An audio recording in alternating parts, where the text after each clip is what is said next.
We turn now to an anniversary, an important date. 40 years ago this week, American television viewers were riveted to their TV sets, and Watergate became a household term. TV networks provided unprecedented gavel-to-gavel coverage of the Senate Watergate hearings. 45 million viewers learned the details of the Nixon administration's involvement into the break-in of the Democratic National Committee headquarters at the Watergate complex. The hearing led to the discovery of the secret White House recording system President Nixon tried in vain to deny what the public heard on those tapes. I welcome this kind of examination because people have got to know whether or not their president is a crook. Well, I'm not a crook. Such a famous line. A year later, Nixon resigned in disgrace. Dan Rather covered it all as White House correspondent for CBS News. He is now the anchor of Dan Rather Reports at Access TV, and he's here live in our studio. And I can barely speak straight because you're sitting here. Thank you. Thank you for having me. How does one present the news when Dan Rather is sitting? So good to see you, and thank you so much for coming. It's a pleasure for me to be here. Oh, it's such a pleasure to have you. You know, take us back to 1972 when this investigation began. It was sort of like a slow-moving train that no one knew was going to derail in such a spectacular fashion. Yes, and I like your metaphor. Another metaphor would be it was more like a very slow-moving glacier that then it would collapse and be an avalanche, and then it would be slow-moving again. I think it must be very hard for people who were not alive or a memory age at the time, and particularly those who weren't living in the United States, to grasp the importance of what was happening.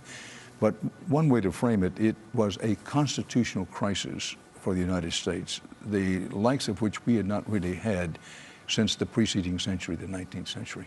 Indeed, and the momentum of the story certainly changed really with CBS News coverage. It had been covered extensively in the newspaper, Woodward and Bernstein, but it was when the CBS Evening News put it on the evening news that it became a national story. Up to that time, it was basically a local inside the Beltway story. Well, that is true, and the Nixon administration was trying to confine it, saying, look, it's just the Washington Post, it's just a local story. They understood that if they could keep it from going national, and particularly keep it off television, which was a way to make it go national, then they could confine the story. They could do damage control. But if it ever got loose on television, that they would have more troubles, which indeed they did, because CBS News, my part was a small part, but CBS News as a whole, took much of the reporting of the Washington Post, built on that reporting, and made the story a national story.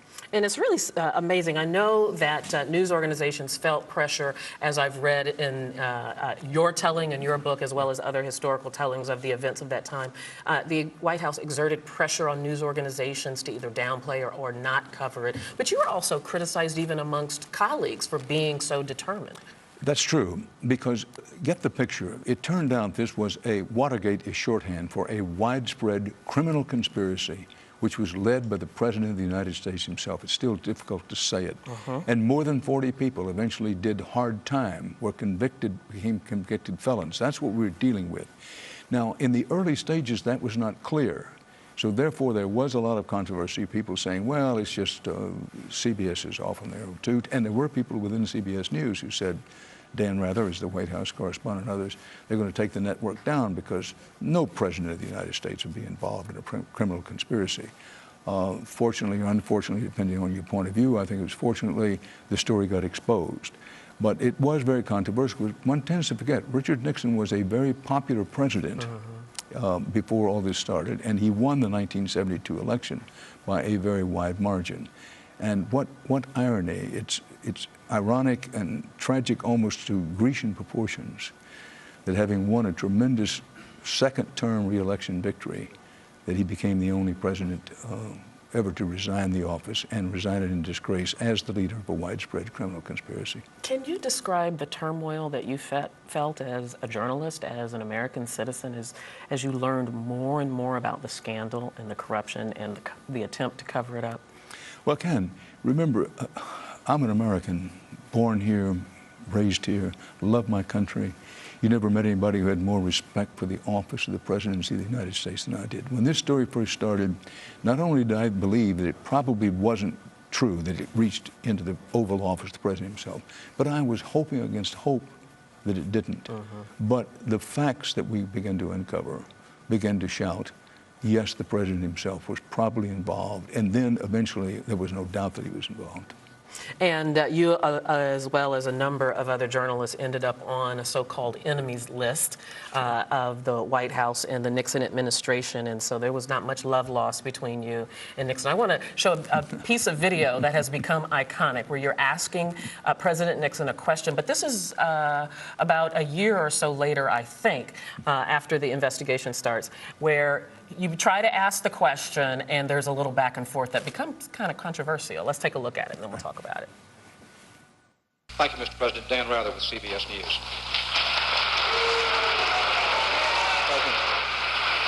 President, are you running for something?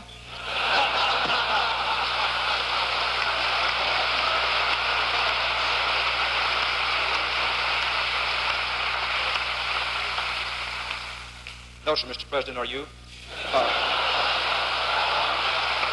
Mr. President. Do you remember that clearly? Oh, I remember it very well, and I have no regrets about it. This was a news conference in Houston.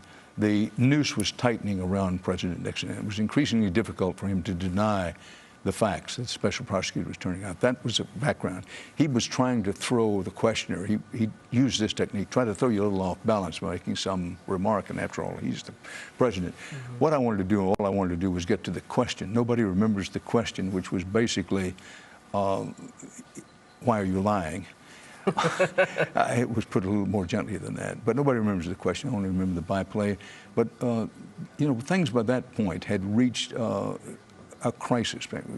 We're here because the anniversary of the hearings that began to expose all this took place. That's why we're having this interview today. The televised hearings of the Senate hearings, first the House hearings and the Senate hearings, trying to get to the facts, are really what triggered so much national interest. Of course, television covered it, and that focused the interest, and eventually what broke the case.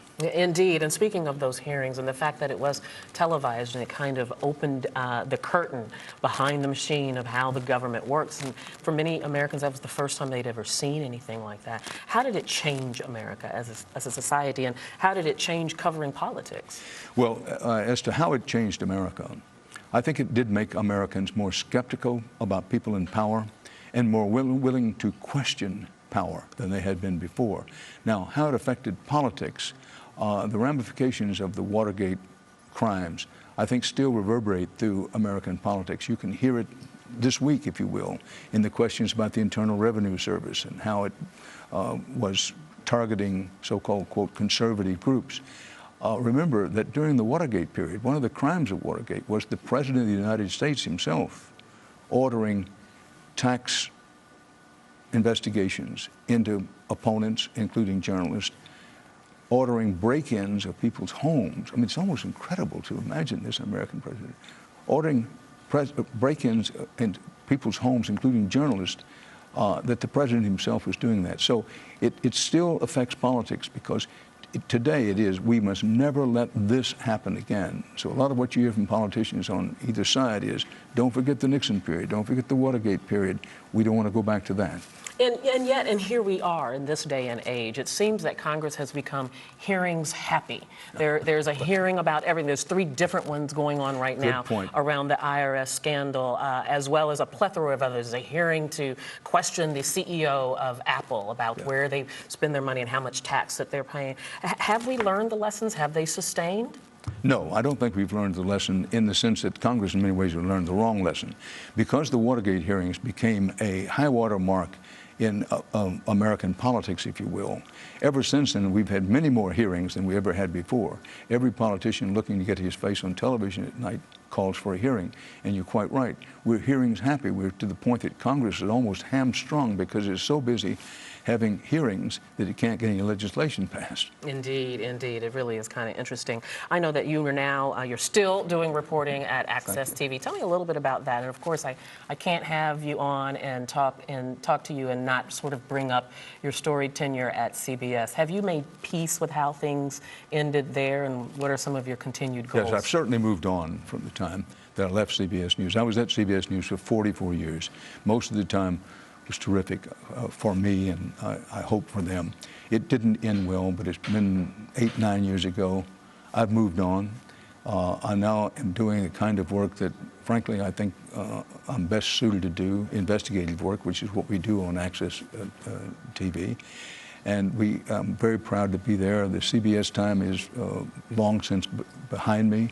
I'm relieved to say that the story that got us in trouble at CBS about the military service or lack of service of former President George Bush, the story was true.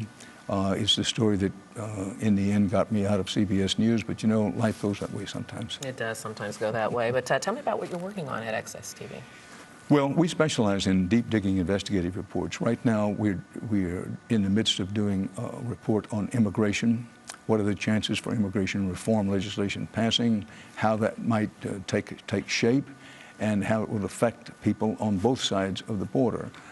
We've also been looking, doing a deep digging investigative report into some of what's happening in Southeast Asia and with Chinese drug lords. I'm not sure that's going to come to pass, but as you know, with investigative work, sometimes you start and what you think is there isn't there. But I can't emphasize too much. I love doing this work. I have a passion for doing this work. You can criticize me for any number of things, and I've made my mistakes, but I have a great passion for this work, and particularly investigative reporting.